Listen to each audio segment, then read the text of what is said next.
Let us start. Go back a couple lines. Go back. Let's start from the line where it begins. Shehatorah bo b'chinas chalkus. Right on page 10. That's 6 lines into that paragraph.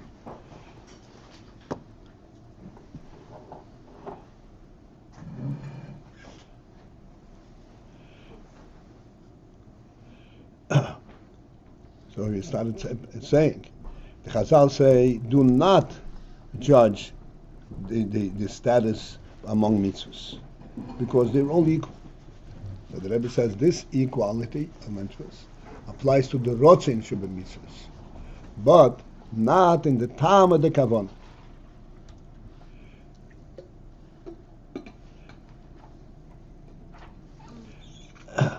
And we explained yesterday the term tam, in the real sense of the word, is not in the common sense of the word tam means a reason. And explained reason as the world takes it means what compels this to happen.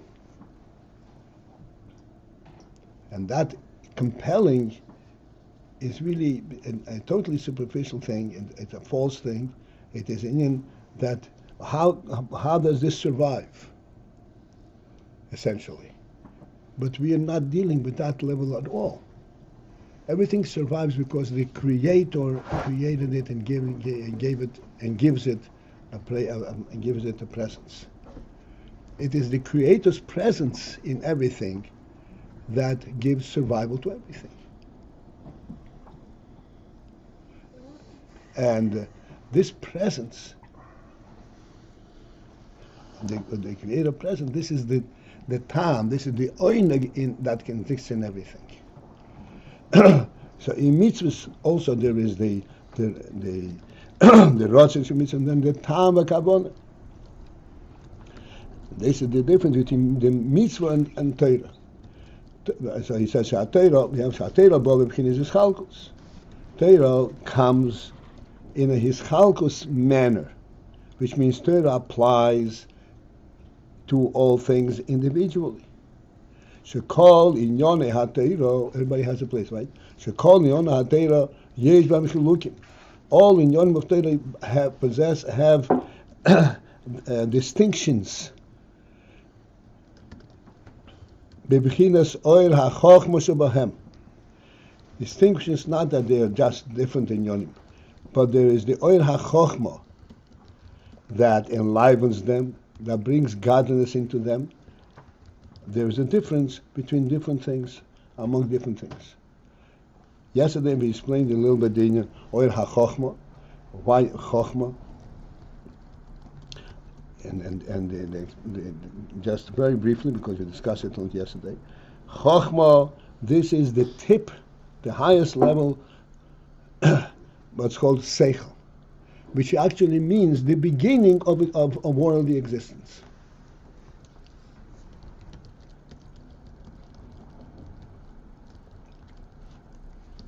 Godliness has not come into existence.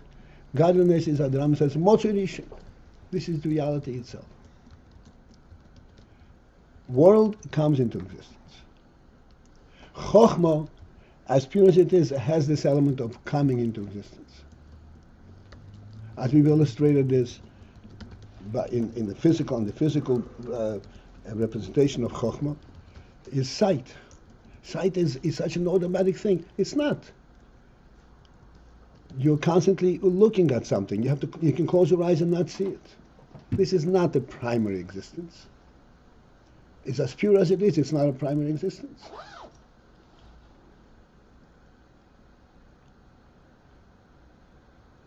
But this is the beginning. This is what brings the godliness into the world. This is the means by which the world survives. And has a godly spirit in it.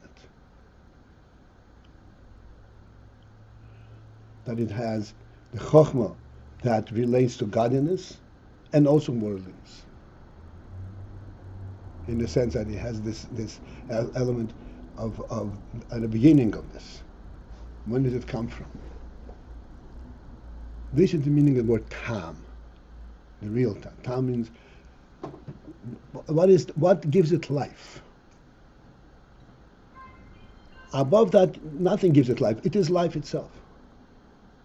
In Chochmah, there is what gives it life, and therefore it has a worldly presence. And therefore, this is what the beginning of Seder Ishtal. What's Ishtalshus? Ishtalshus means cause and effect, because what gives it life, and therefore it continues to develop further and further.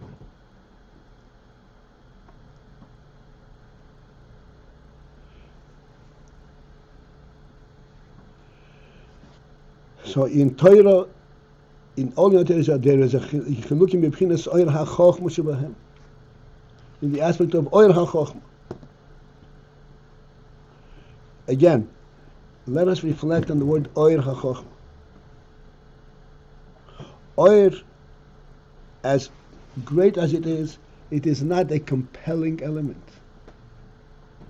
Meaning it does not come in the form of existence. Like you hit a table, it compels you to admit the presence of the table.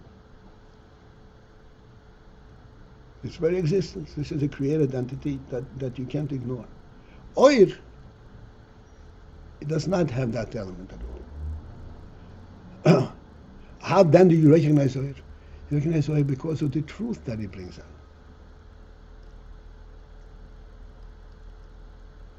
The Oinig element. You could ignore it, but you don't want to ignore it. Not like in the Gashmis, where you would rather ignore it, but you can't.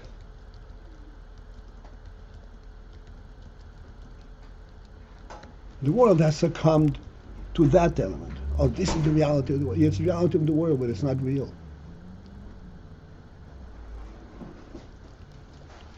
Oyer ha-chochmah, this illuminates, and it brings the godly element into the world. It's, hey, this is real.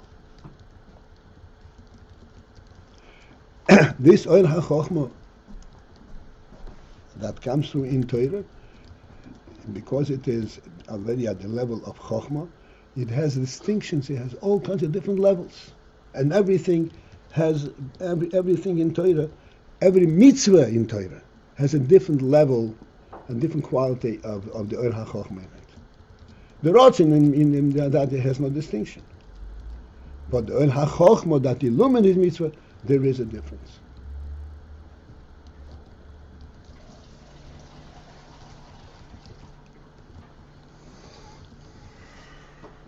And then, okay, so far so good. V'gam, okay, this is what we're up to. That's what your question was. V'gam, but then also, b'hatainuk shebetoira. Not only the Oyer HaChochmah, but even higher than that. The tainuk element in Torah. Yesh b'zeh chilukim madrigas. There are different madrigas. Tainuk and Chochmah are very, very closely related.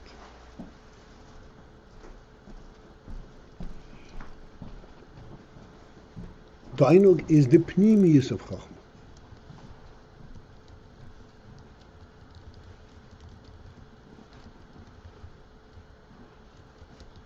Chochmah recognizes the reality. Tainug is the reality.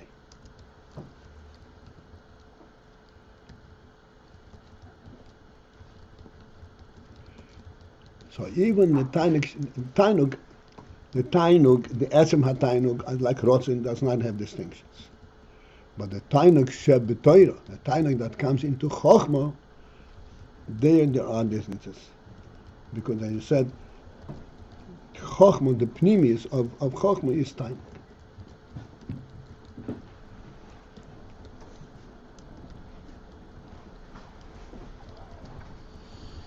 To give it a little bit of a handle, from my perspective, again, as we always say, Tainug does not mean arbitrary pleasure. Pleasure because of my own yeshes, my own experience. This is not what we're talking about.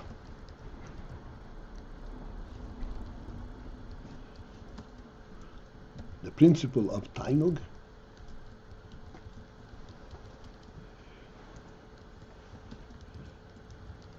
If you go higher, the etzem that is not that does not express itself. This is just reality itself.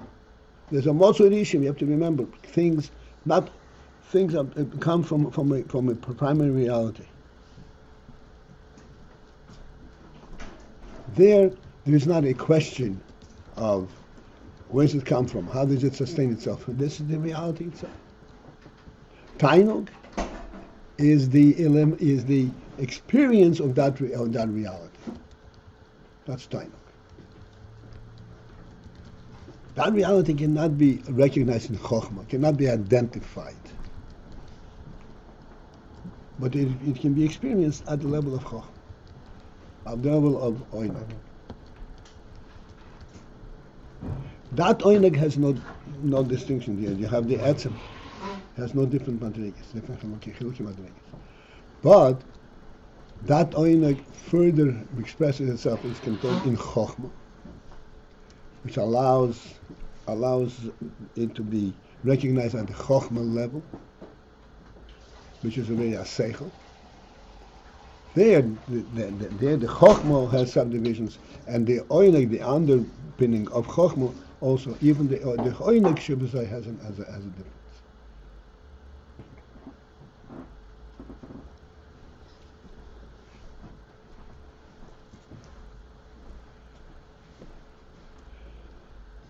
V'zehu inyan. Okay, let's continue. Is that satisfy your question from yesterday? I think so. Okay. V'zehu inyan, and this is the principle of Matan Torah, that at Matan Torah it says, "I'll call dibur with dibur, pochen ishmos," that for every utterance, every one of the dibur, the 10 hadibur, aser hadibur. And for each one, the neshama actually left the guf. Why did the neshama leave the guf? Because something greater than what the guf is able to tolerate has been revealed. And what is that? The Matan Torah, because in Matan Torah, at Matan Torah, hoye his galus bechinas hataynik shebetayr. This is when the Tainug element that is in Torah was his scholar, which means that he said this is the pnimis of the Chochmah. The bechinas had Tainug shebetayr. That is something which the guf cannot really is not a receptacle for.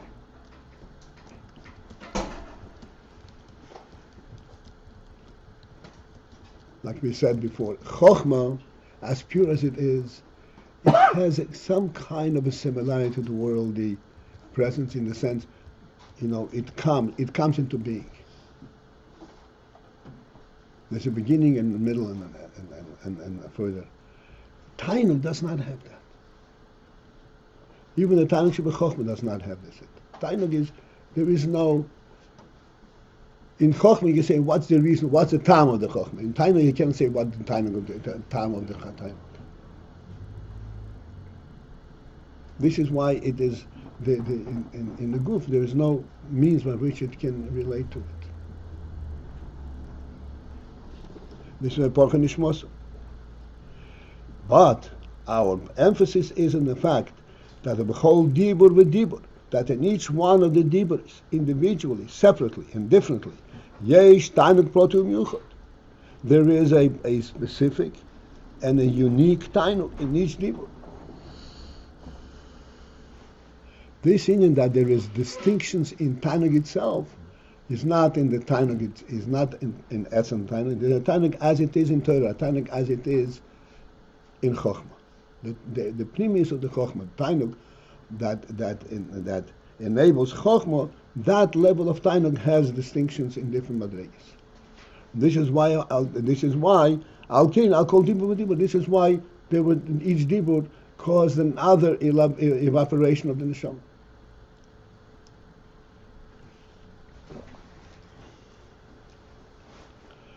וכמי שכוסו בניקוד התרא ברמסקל יש אומין. והמשכיל ראה כי השם לא עושה מלחמת השבוס.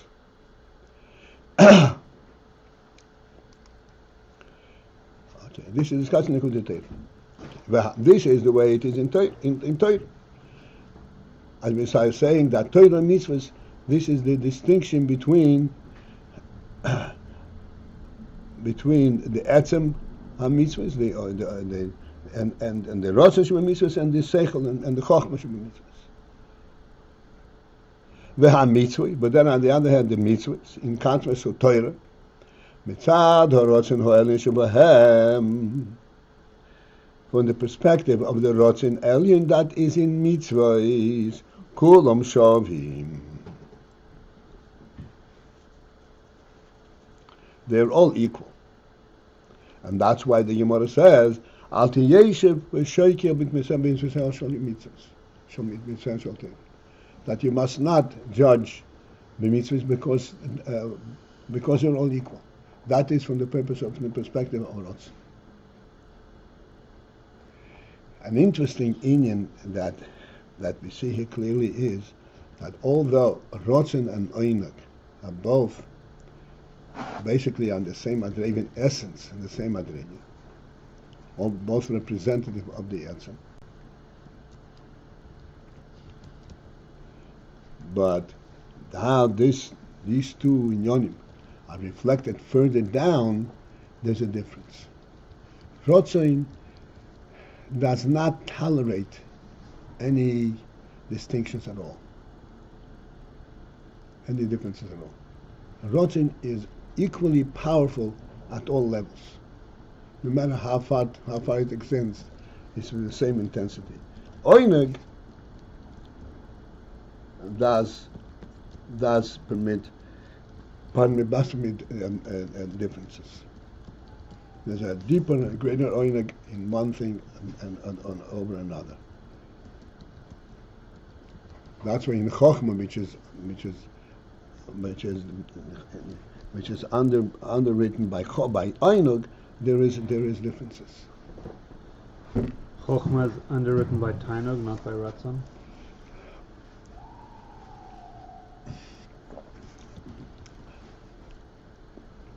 Chochmah is underwritten by Tainug, but it is revealed through ratzon. It first started by ratzon. But what gives it a present, the tam, which is the underpinning of Chochmah, is Tainug.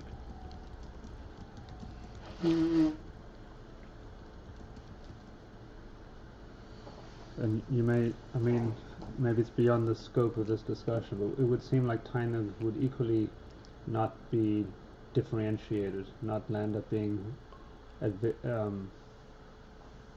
varying in its intensity, just like we said, ratzon does not vary. Well, this is the very significant difference between Tainug and ratzon. That Tainug allows for different madrigas as it extends to different madrigas, and ratzon does not.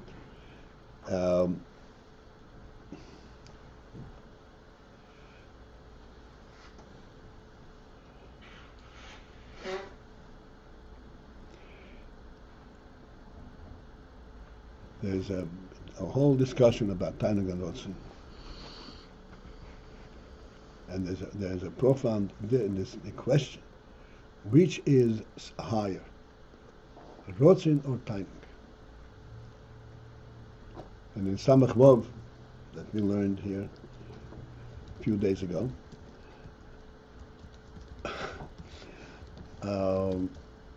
Rebbe goes back and forth, but that the Tainug seems to be different, also seems to be different. The truth is, as the Rebbe concludes, they're all equal, but they're different natures completely. Ratzon has the compelling element. Tainug comes in an amicable, in an effective manner.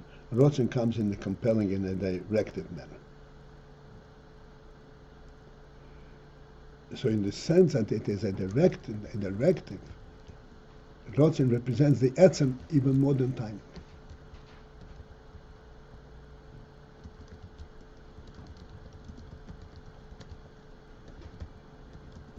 Ratzon comes with this compelling nature and giving a directive. By Right. contrast, you said Tainug does what? Convinces, huh? What is the directed element? What does that represent? Command. What does it Only represent? an etzem can give a command. No one else can give a command. Oinen comes in a different manner.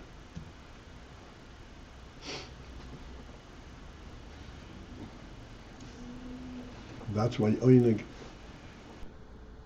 like in Torah we pointed out, Torah has the underpinning of Oinig.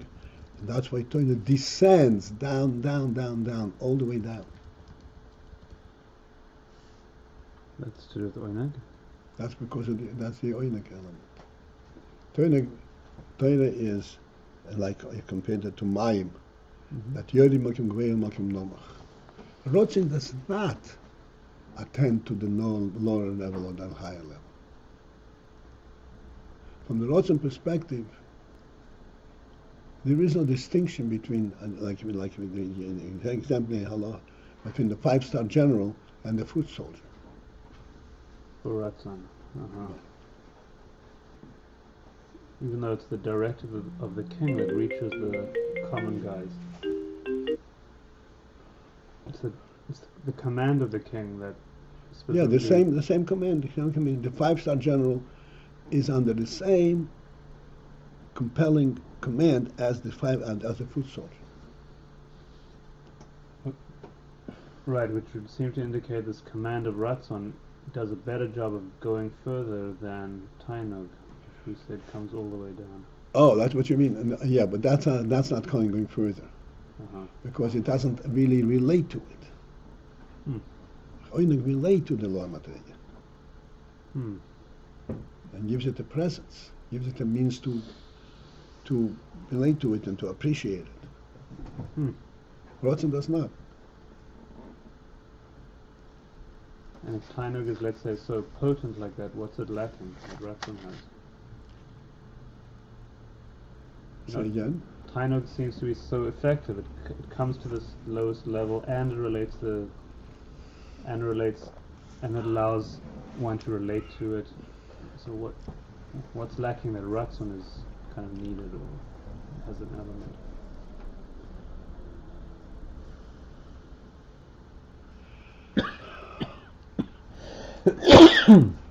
If, just like it says that Abba and Yira are both necessary, the Alter Rebbe says Abba and Yira are both necessary to become the mitzvahs. Because if it were only without Abba, ultimately it becomes your own experience, and you lose sense that this is the king's command. And if you lose sense of the king's command, then you lose the king. Ratzon goes on the king more directly. That's right.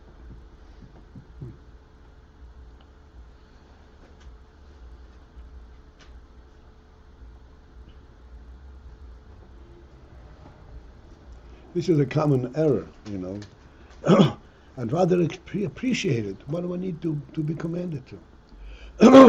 If you appreciate it, then you are separate from the real thing. Although you should be appreciating it, but it cannot be based solely on that. Right.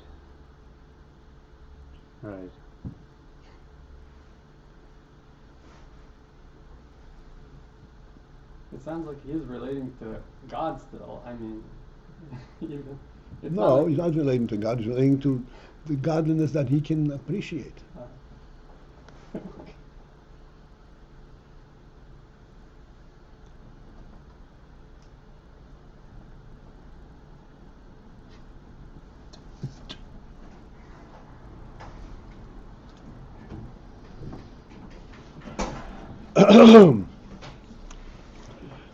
All right, we still have a couple of minutes apparently.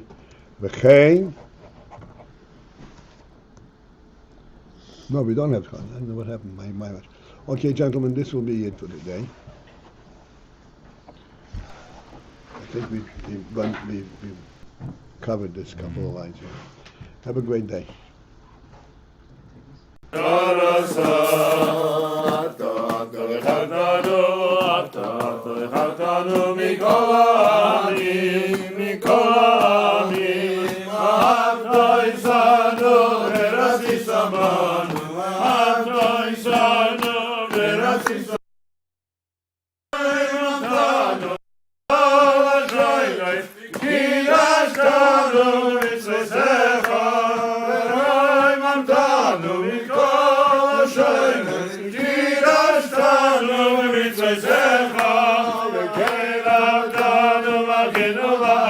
Mitzvoth,